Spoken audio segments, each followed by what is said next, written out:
ভিক্ষুক রাস্তা দিয়া যায় আর জমিদারের পুত্র বধূও যায়। একজন সামনের থেকে আসতেছে, একজন সামনের দিকে যাইতেছে। দুইজনের ক্রসিং এর সময় ভিক্ষুকের গায়ের কাদা জমিদারের পুত্রবধূর গায়ে লেগে গেছে।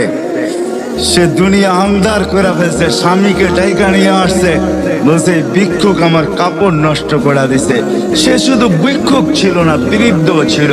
বৃদ্ধ ছিল না শুধু, জীর্ণ ছিল, শীর্ণ ছিল, শরীরে কাপড় ছিল না, ফাটা চিরা কাপড় ছিল, পায়ে জুতা ছিল না, পেটে ভাত ছিল না। জমিদারের পুত্র সইতে পারে না, যৌবনী শক্তি সয়তো সয় কি কইরা তার স্ত্রীর গায়ে ভিক্ষুকের কাদা, বস সমগ্র শক্তিকে হাতে জমা করা একত্র করে বৃদ্ধের গালে বসায়। বৃদ্ধ কিচ্ছু বলে নাই, শুধু উপরের দিকে তাকায় দুই তিনটা শব্দ উচ্চারণ করছেন।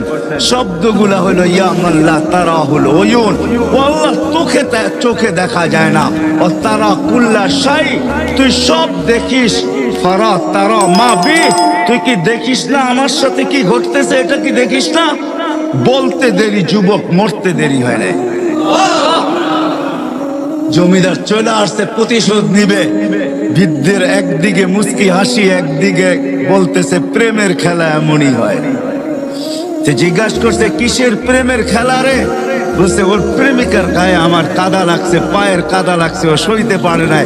যৌবনী শক্তি দিয়ে আমার বৃদ্ধ গালে বসায় দিছে। আমাকেও একজন ভালোবাসে, সেও সইতে পারে না,